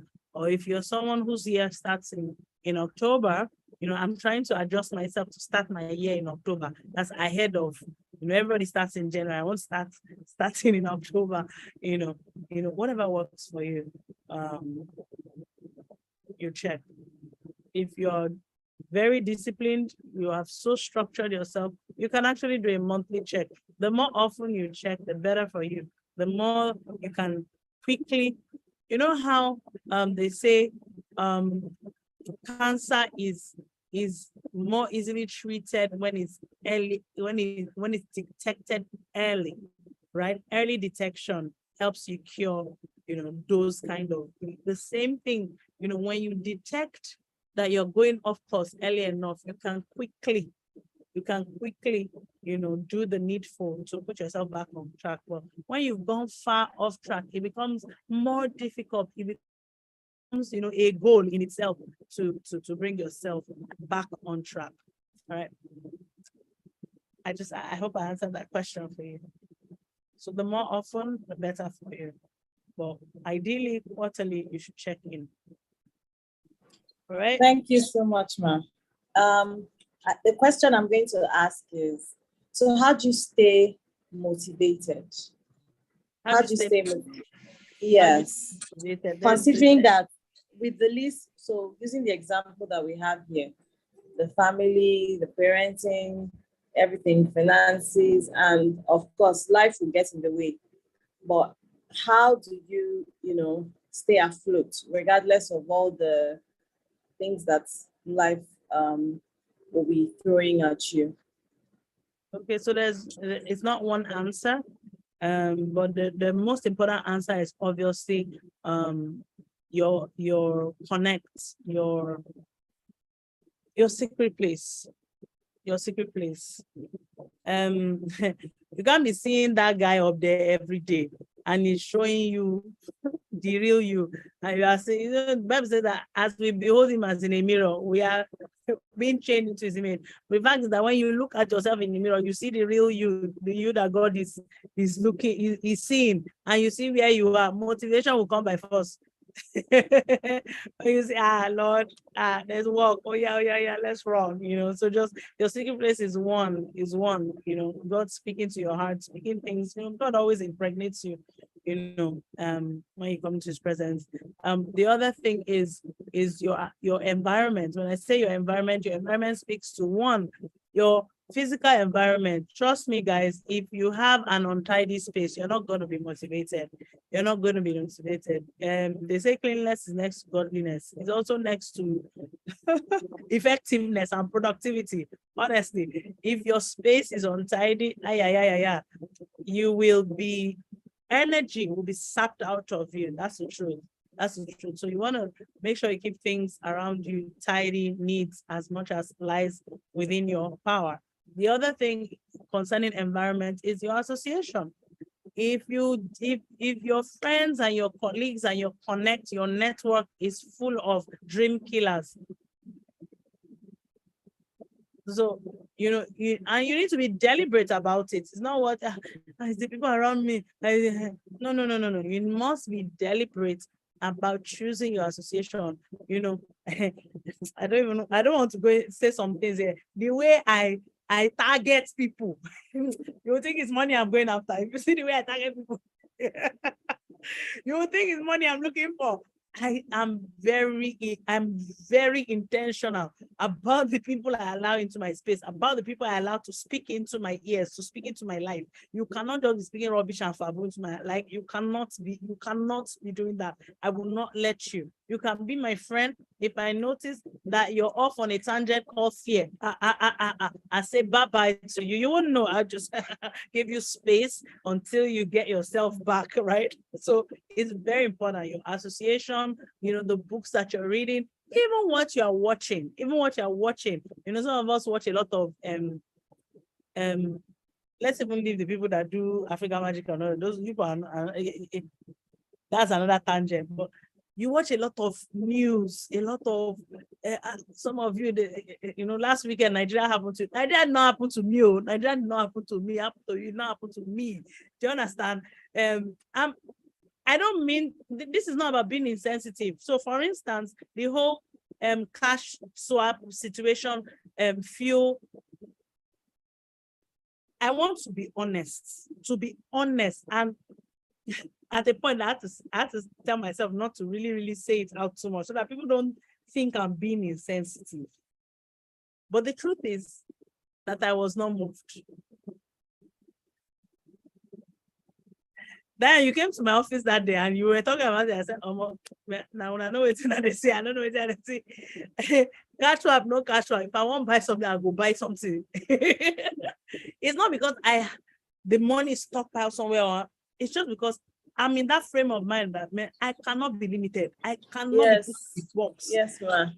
That's my mind frame. Can I tell you how powerful this thing is? I wanted to eat kokoro on the road. Kokoro. Do you know kokoro, that round corn thing? Kokoro on the road. And I was in the car, and the person beside me was like, I don't have cash. I said, me too, I don't get cash. But this kokoro, I will eat it today. So I called the kokoro seller. I said, madam, I want my kokoro. I don't get cash. You dey collect transfer? She said, I dey collect. I looked at the person beside me. I said, are you seeing? You're the one that is in a world of your own. No? And that's not the first time that's happened to me. I've bought stuff in traffic.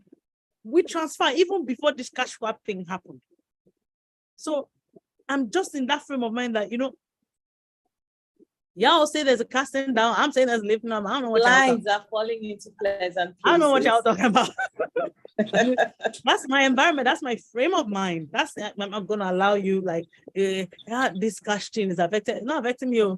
And I'm not saying that I don't have a base period, or even at the moment I'm talking to you that there is abundance. I might not be experiencing abundance. I might even be in a base, but you will never hear it from my mouth. From my mouth. You will not hear the power from of spoken words. Yes. And the mindset. Your words amazing. Condition your environment. Your words condition your environment. All right. Okay. I see questions here. What does one do if he or she is confused about direction? Hi, Caleb. I'm really, really glad. That's a powerful question that you asked. I actually said it at the beginning. The first thing is to go to the one that created you. Like, you have to go to the one that created you. You have to, this generation, I found something. We're always looking for shortcuts, Indomie, microwave, we're looking for happy and way to everything. There's no happy and way to finding out your purpose in God. You've got to go to him. You've got to go to him. I have taught purpose for a long time. I've been in teens ministry for almost 20 years. And I've been in places where I taught people, there's a shape model. You can look at your giftings and you have a pointer. Man, I'm the one that's come back to say, even with all those things, you need to go to God to find out what he has in stock for you. You can't play around it. You cannot pass happy and way. You can't jump that step. That's the first place you need to go for direction. There is a spirit in man, the candle of the Almighty, that giveth him understanding. If you don't know how to hear from God, that's another course entirely. Diane can organize something. She can get someone to teach. She can also call me to teach, if she wants me to, but it's divine direction is your inheritance, is your right, is your bread as a child of God. Divine direction is your bread, is something God wants to give you much more than you want it. You're not supposed to walk around confused. Believe me. All right. It says, when goals are written out clearly and one gets overwhelmed often, what key points can help reduce the associated stress of reaching one's goal within the anticipated time? My darling, speaking from personal experience, not from what I've read in books, I'm someone who has tasted failure too many times. As in I have romance failure too many times. Guess what? That taught me that failure is not what you think it is. Failure is not what you think it is. Failure is class. Failure is school. Failure is learning. Failure is learning.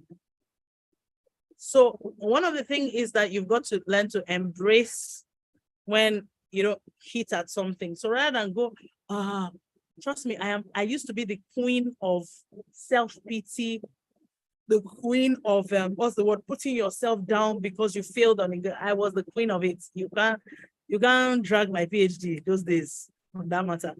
However, I had to learn that if I get to a point where I don't hit a target, I don't meet my goal, I tell myself, okay, you didn't meet it, no problem. What did you do wrong? What did you do well enough? Write it down. Learning points for going forward. We move. The vehicle cannot park. Do you understand? We move. Move. Keep going. Don't stop. If you stop there, that's when you fail. You're actually not going to move forward. You just need to move. You talked about being overwhelmed. Oh, I'm going to say two things here. One is that scripture, David said, whenever I'm overwhelmed, I go to the rock that is higher than I. Whenever I'm overwhelmed, I've learned to just go to God and say, I don't tire. God, I'm tired. I'm tired. I can't push anymore. I'm tired. You know, I need help. I need help. The Bible says that we can come into his presence to ask for grace for help in the time of need. I've learned to go and say, God, I'm tired. In fact, as I speak to you, I'm in that season of, Lord, I need your help. I need your grace. I need your help. Can I tell you the truth? I experienced overwhelm about 3 weeks ago. When I looked at where I was, looked at where God said I should be going to this year, I sat like this and I held my hand on my head. Where I even want to start from? Where do I want to start from? As in where, how now, where, what, how, but you know, I just said to the Lord, I said, God, my body is weak, my spirit is willing, my body is very weak, but Lord, you are my help. I can't drop the ball now. You are my help. So God is the first factor when it comes to being overwhelmed. The second thing is breaking things down. That thing that is overwhelming is because you're looking at it as one big hole. Break it down. Okay, the matter that is overwhelming, what is it? Step what? 1, 2. I wish you would give me a practical example so that I can, actually give you an example. So, break it down, piece it out. Let me give you an example. Thank you, Holy Spirit, for giving me this example. So I've been nursing this idea about something I wanted to do, something I want to do. There's a phenomenal idea God gave me to crack access to education, access to basic education in Lagos State. And I've just been turning the thing over in my mind, like, God, how do I even want to start?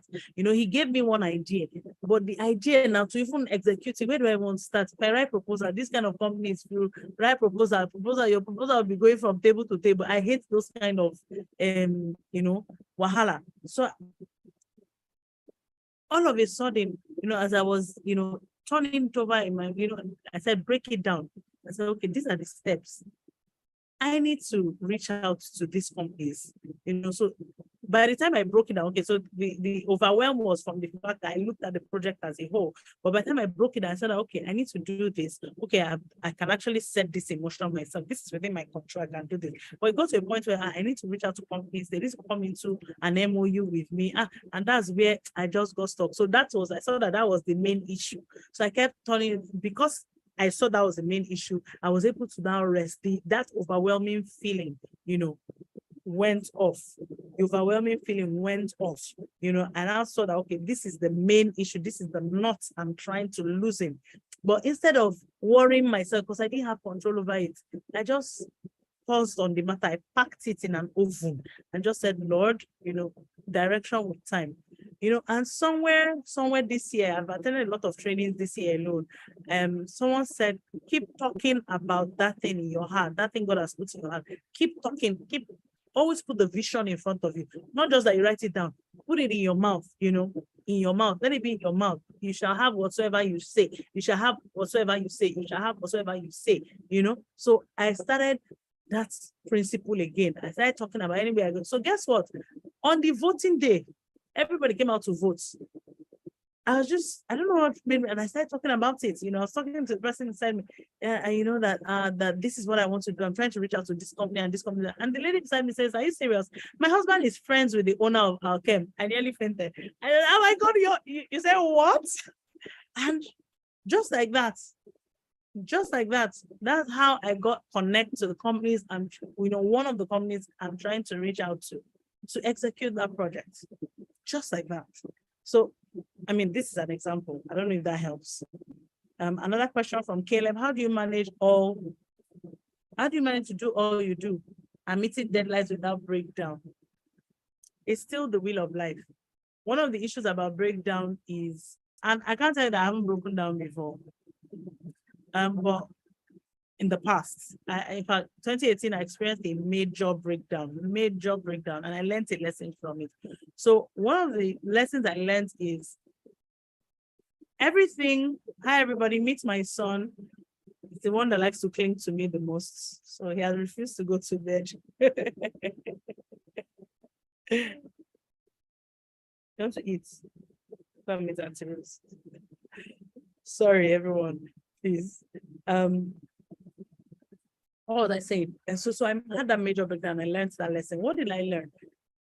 Everything God has put in your spirit, powerful things God put in your spirit, powerful things God put in your mind. You know, hello, the vessel that is going to implement them here on earth is called your body. And this your body is only one. It's not firewood and it's not horse. All right, you need maintenance. Do you understand? So if you disobey health principle, if you like have Bill Gates in your head, you know, the what's the word? The dreams of Bill Gates and all of that, you're gonna pack up.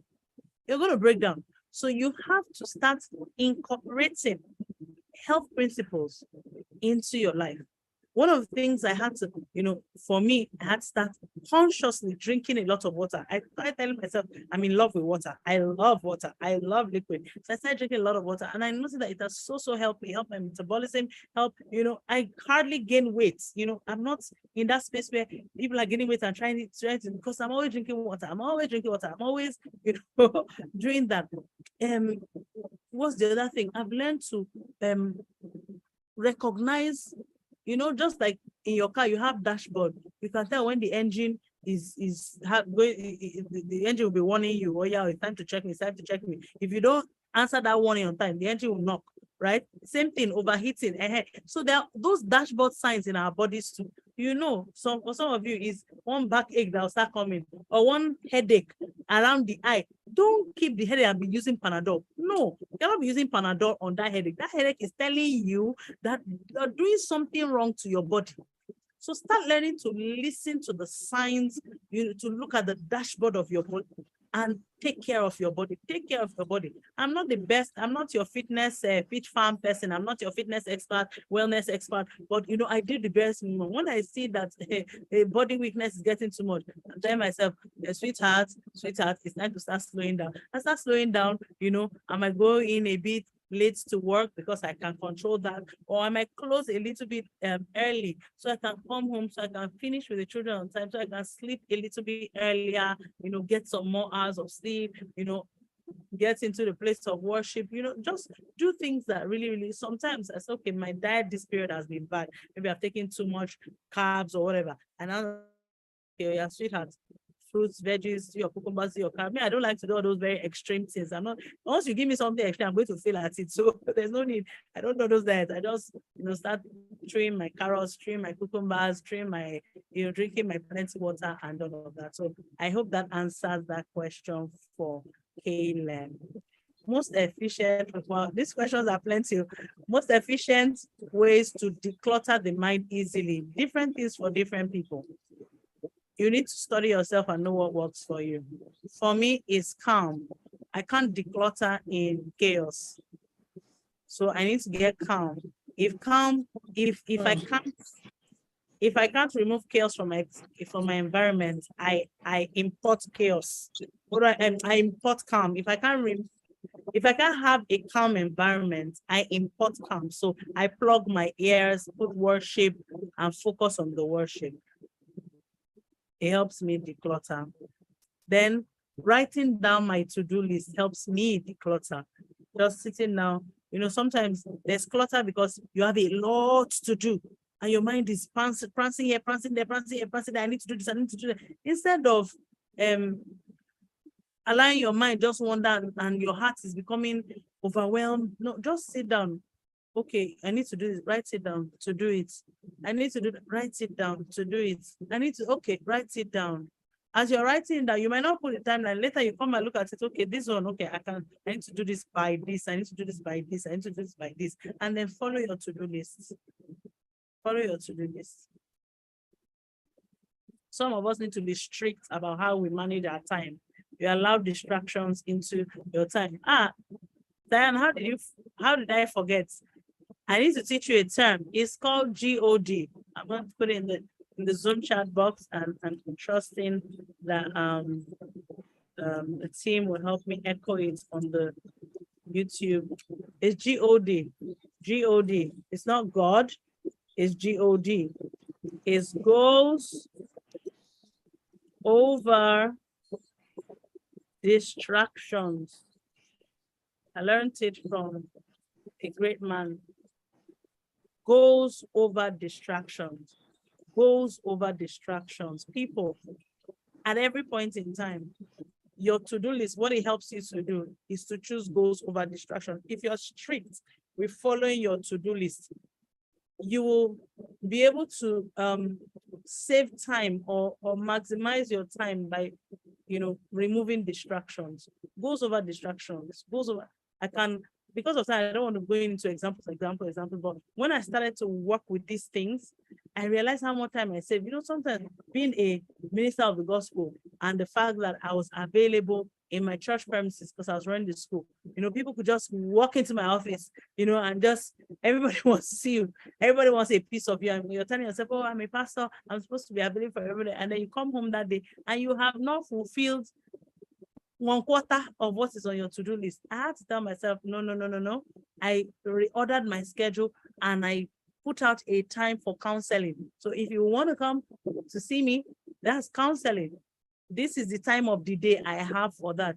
If that time in Tuesday is gone, sorry, look at it on Wednesday. If Wednesday is gone, sorry, come back on Thursday, right? I'm not going to give you any other time. And it helped me to stay focused, stay circumspect on my goals, on my vision. I think that also helps with the clutter. Kindly recommend a few routines to help to attain financial freedom. You're going to have to attend my financial freedom masterclass. All right, sweetheart. There's a few routines, but here's what I'll say to you. Here's what I'll say to you. See, it's not complicated. It's actually quite simple. But the most critical thing to attaining financial freedom, the most important ingredient is financial discipline.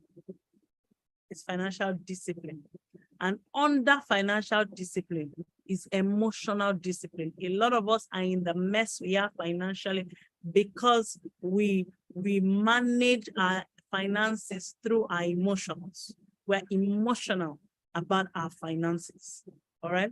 But once we become disciplined, once we can stick to systems and budgets and plans and all of that, you realize that you'll be on the route to financial freedom. But there's a whole lot, you don't attain freedom until you've created wealth, until you've begun to manage it well. So there's a journey to financial freedom. There is a journey. That people have $1 million does not mean they're financially free. Someone can have $1 million, and his expenditure, his liability, his spending pattern is $2 million. He's not financially free. He's not free. He's still a slave. So financial freedom is not in the amount of money. It's not in the amount of money. It's not in the amount of money. Like I said, you can reach out to me on Instagram at Fibiola Kwade. We can have a convo about it. Or if Ms. Diane is so kind, she can organize. She just organized a master class for you, goal setting master class for you for free. Like, you guys need to really hug her. No, they pay the token. No, they pay the small token. All right. Okay. Great. Yes, great. ma'am. So it cannot be this knowledge cannot come to them free. It's not possible. All right. Okay, great. I shouldn't have allowed them have it for free. Is there any other question? In a case where every area of your life is doing poorly, how can we find balance while trying to grow in every area? Thank you, Chiamaka, for asking this question. Thank you so much, because I really do need to touch on it and I forgot. You might be in that space where everything looks like it's on ground zero. Listen, you don't need to allow yourself to get overwhelmed. You can't do too many things at the same time.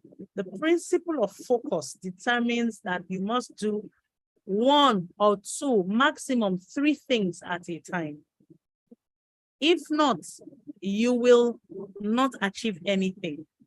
The brain, the human brain, is not designed to multitask. I used to be one of those people who say, I'm a multitasking queen. My dear, it's a fool's paradise. It's a fool's paradise. The brain is not designed to multitask. The brain is designed to do one thing at a time. So at the maximum, if you're doing focus on 3 things, you can do time shifts. Your brain is doing time shift between 3 things. If your brain is doing time shift between 10 things, you're going to be running insane. That's why some of us are mentally stressed. You're taking on too much. You're taking on too much. So, sweetheart, if you're in that space where everything is on ground zero, you need to pick 2, maximum 3, and you're going to focus on this year. See, don't stress it. You're not competing with anybody. If you move the needle on those 3 this year, give yourself a pat in the back. I forgot to add, the lady who talked about motivation. One of the ways to motivate yourself, when you meet a goal, please reward yourself. Reward yourself. Yes, ma. Self-reward system. It can be as little as buying yourself ice cream or taking yourself to the spa. Like, yes, ma. I just did well. Wow. Like, I just did well. You know what it does for you? You know what it does for you? It's not the spa or the ice cream. It's the adrenaline pump that comes out of that reward. Every time the human being is rewarded, there's adrenaline that is released. That adrenaline gives you added motivation for the next goal. It gives you a push for the next goal. So reward yourself. So my darling, when you have done 2 or 3 this year very well, buy yourself a nice shoe and tell yourself, my darling, God loves you. You did well. So next year, pick another 2 you focus on. By the time you look at yourself in 5 years, 6 years, 7 years, you won't recognize yourself. You won't recognize yourself. You would have made tremendous progress, because remember, those 3 that you started this year, it's not that they're going to pack up next year when you pick other 2. No, you're going to build a system that will put those ones on autopilot. Another day, if Diane, feels it's necessary, we'll come and talk about building systems. Building systems, the routes to efficiency and productivity. Building systems, SYSTEM. Save yourself time, energy, and money. Building systems. So you build systems, they will continue. Those ones you have achieved last year will continue. This year, you focus on another set. You build systems around it. You're not just doing Jackie. You're building systems around it. By next year, when you drop them to pick on another, the systems are still running there. Before you know it, you have moved in every area of your life. Chiamaka, I'm so very particular about you. I hope I answered your question. I hope that helped. If you need further help, that's my Instagram handle right there. Please reach out to me. I will be willing to share 1 or 2 things. Thank you, everyone. Wow. Thank you so much, ma. It's been a power-packed, amazing session. Thank you so much. Thank you. We truly appreciate it. I've learned more things. I especially like the reward system. It works. I also think it builds confidence. Yeah. It makes me feel good about myself. I can decide I want to reward myself and buy myself yogurts because I love yogurts. And I'll sit down and lick the yogurt very well. Not giving any child. No sharing. Thank you so much, ma. Wow. I hope you learned something. I hope there was, if you go to the YouTube page, you can see so many comments, so many people are, having light bulb moments.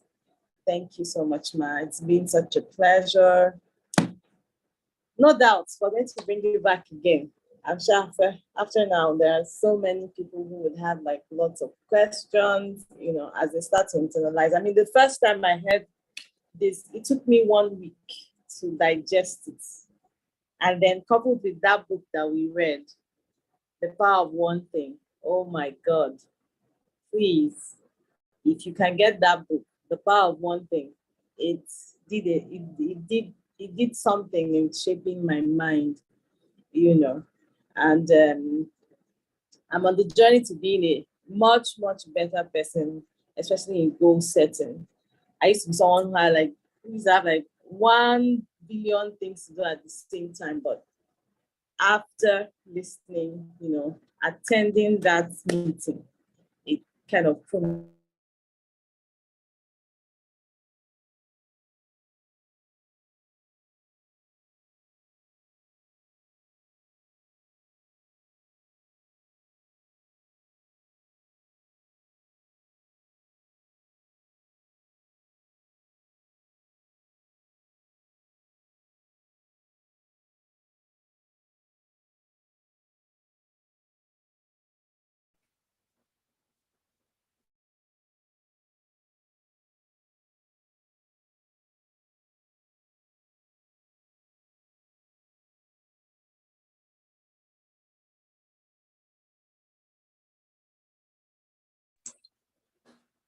okay. Yes, ma. Thank you so much. So we've come to the end of today's session. I hope you enjoyed it. I'm sure the programs team will drop the feedback link on the YouTube channel. Please send us your feedback. What would you like us to do better? What do we need to improve on? Was it meaningful to you? Did you enjoy the class? Thank you so much. We look forward to connecting with you in our next training coming up at the end of the month. We look forward to learning and sharing with you again. Stay tuned for more information. You can also join us on Instagram or Facebook at WiCare Network. God bless you and have a pleasant night. Bye-bye.